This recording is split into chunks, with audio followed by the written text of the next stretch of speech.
दोस्तों नमस्कार।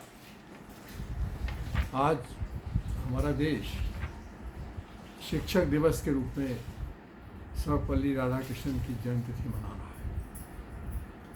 प्रश्न उठता है कि डॉक्टर राधाकृष्णन की जो जन्म उत्सव है वो शिक्षक दिवस के रूप में क्यों मनाया जाता है। इससे पहले कि हम इसका अंतिम उत्तर दें, मैं समझता हूँ आपको ये बताना आवश्यक है कि सर्वपल्ली राधाकृष्णन क्या थे और कहाँ पैदा हुए थे, क्या उनका जीवन था। भारत के दूसरे राष्ट्रपति के रूप में वो अंतिम सीढ़ी तक पहुँचे थे और इस देश की महान विभूतियों में से एक रहे। डॉक्टर सर्वपल्ली राधाकृष्णन का जन्म 5 सितंबर 1888 को तमिलनाडु में हुआ था। बहुत उच्च गुणवत्ता वाले, बहुत अधिक पढ़े लिखे, दार्शनिक विचारों वाले डॉक्टर राधाकृष्णन ने देश के राष्ट्रपति के साथ साथ ऐसे पदों पर कार्य किया है जो किसी एक व्यक्ति के लिए संभव होना बहुत मुश्किल था। डॉक्टर राधाकृष्णन वो विभूति थे जो राष्ट्रपतियों की सूची में अपना नाम अलग से दिखाते हैं। मैं अपना सौभाग्य समझता हूँ कि डॉक्टर राधाकृष्णन को मैंने बहुत नज़दीक से देखा था। मैं उनसे मिला भी हूँ और एक बच्चे के रूप में उनके मैंने दर्शन किए थे और उनके साथ फ़ोटो खिंचवाए थे। वो क्षण मेरे दिमाग में, मेरी आँखों में बसा हुआ है। आज मैं उनके बारे में बता रहा हूँ, मैं अपने को सौभाग्यशाली समझ रहा हूँ। डॉक्टर राधाकृष्णन राजनीतिज्ञ नहीं थे, वो देश के सर्वोच्च पद पर पहुँचे और एक बड़े राजनयिक के रूप में और एक बड़े फिलॉसफर के रूप में उनकी पहचान बनी हुई थी। उन्होंने अपना जीवन प्रारंभ जो किया था वो एक शिक्षक के रूप में किया था और शिक्षक रहते हुए ही वो आगे बढ़ते रहे और ऐसे महान विभूति रहे हैं जिनको ऑक्सफोर्ड यूनिवर्सिटी में प्रोफेसर रहने का सौभाग्य मिला है। ऑक्सफोर्ड यूनिवर्सिटी में बहुत लंबे समय तक 1936 से लेकर 1952 तक डॉक्टर राधाकृष्णन ऑक्सफोर्ड यूनिवर्सिटी में फ़िलॉसफी के प्रोफेसर रहे हैं। ईस्ट वेस्ट की फ़िलॉसफी, रिलीजन, इसके बारे में उनका विस्तृत अध्ययन रहा है। उन्होंने अनेकों किताबें भी लिखी हैं। डॉक्टर राधाकृष्णन को वाइस चांसलर बनारस यूनिवर्सिटी होने का भी सौभाग्य मिला है। वो 1939 से 1948 तक बनारस हिंदू यूनिवर्सिटी के वाइस चांसलर रहे हैं।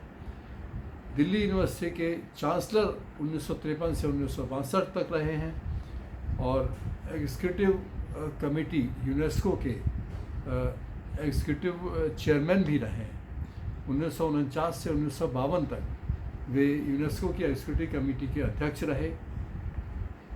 रशिया में वो एम्बेसडर भी रहे हैं। पहली बार देश के प्रथम उपराष्ट्रपति के रूप में जो सर्वपल्ली राधाकृष्णन जी थे वो प्रथम वाइस प्रेसिडेंट 1952 से लेकर 1962 तक रहे हैं। 1962 में उनको राष्ट्रपति पर चुना गया। उसके पश्चात 1967 में उन्होंने राजनीति या एक तरह से कहें संन्यास ले लिया। अब प्रश्न उठता है कि उनका जन्मदिन क्यों शिक्षक दिवस के रूप में मनाया जाता है। उनके जीवन काल को अगर हम देखें तो उनके जीवन काल का एक लंबा समय शिक्षक के रूप में व्यतीत हुआ।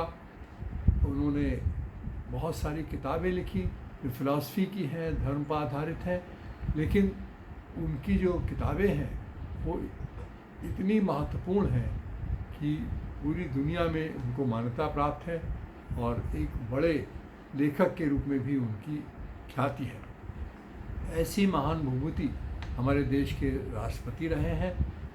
जब वो 1962 में पहली बार राष्ट्रपति चुने गए, उस समय उनके मिलने वालों और दोस्तों ने उनके जन्मदिन को सेलिब्रेट करने का निर्णय लिया। तो उन्होंने उनसे आग्रह किया, अगर आप हमारा जन्मदिन सेलिब्रेट करना चाहते हैं तो आपसे अनुरोध है कि आप इसको शिक्षक दिवस के रूप में मनाएं। उसी दिन से ये जो 5 सितंबर का दिन है शिक्षक दिवस के रूप में मनाया जाता है।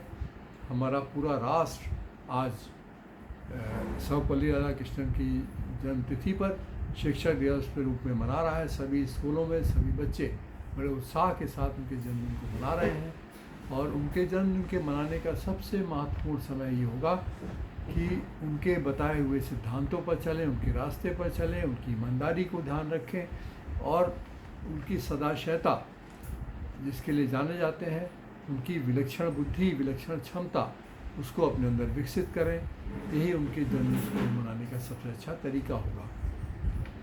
इन्हीं शब्दों के साथ मैं डॉक्टर राधाकृष्णन जो कि अब इस दुनिया में नहीं है, ये प्रार्थना करते हैं कि हमें वो बुद्धि प्रदान करे कि हम उनके बताए रास्ते पर चल सकें और संपूर्ण राष्ट्र को भी वो बुद्धि दे कि संपूर्ण राष्ट्र में जो नवयुवक हैं, नवयुवतियाँ हैं, वो लोग उनके बनाए रास्ते पर चले और आगे बढ़ते हुए हमारे देश को भी आगे ले जाए।